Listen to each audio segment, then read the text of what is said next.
the PSR 21058, the request for tender waste services collection. I have a mover, please. Councillor Tate, seconded by... I have a seconder, Councillor Nathan. Okay, discussion?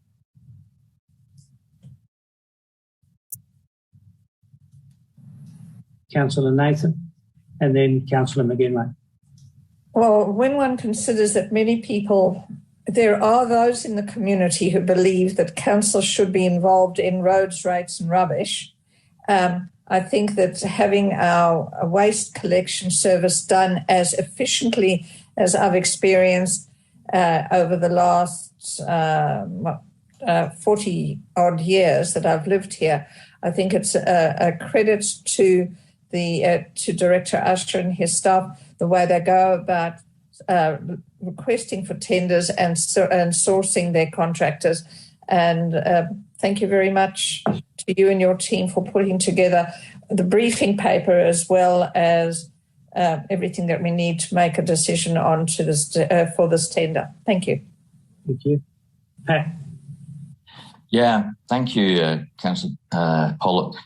Look, this morning we had one of, about a dozen people come to talk to us, and one on this particular issue who happened to be a union rep or a union official for the people who might be involved. I'd just like to congratulate that gentleman in the first place for the way he put forward his case. And I think he or his union were a bit tardy in getting on board on this one. They're trying to introduce a concept which is at odds with the whole concept of a tender, where a buyer is looking for the cheapest, most efficient deal. They're trying to bring in industrial issues, which I totally understand and I respect, and I commend them for doing their job, but a little bit too late in this case. So it's not to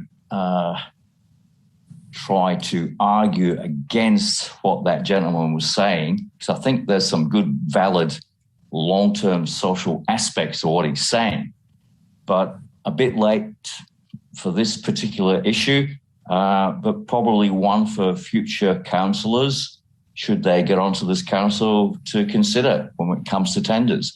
What's the implication for the workers who are going to be affected by these changes or continuations or whatever of contracts? So just kudos to the guy and acknowledgement. Cheers. Thanks, Pat. James.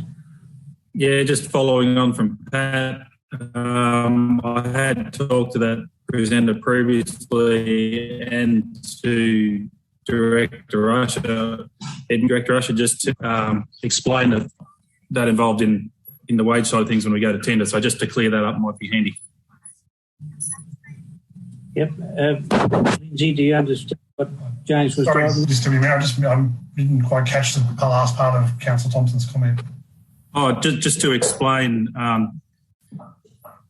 through the tender process that you were explaining to me, that those companies set their own wages. It's not for us to set. So just if you could just clear that up for anyone that's watching, that we're not trying to get a bad deal for anyone. Yeah. Thank you, Councillor Thompson, through you, Mr. Deputy Mayor. Yes, look, this was a difficult one because as a staff member, we don't want to see people's wages taken down either. But at the same time, I don't have a delegation or authority to set above award wages in tender processes.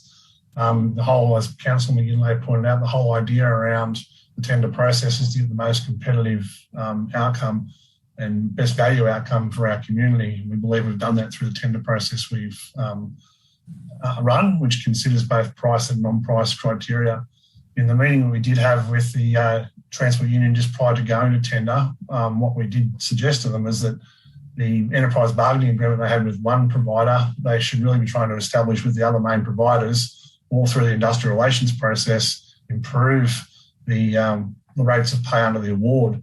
That way we wouldn't be having this horse trading in effect occurring through the tender process, which isn't really appropriate. So while we're mindful of the union's position and appreciative of it, we are bound by the tender requirements and the need to get best value for our community. Okay, thank you. Any further discussion? If not, it's been moved and seconded. Those in favour? That is unanimous. Thank you.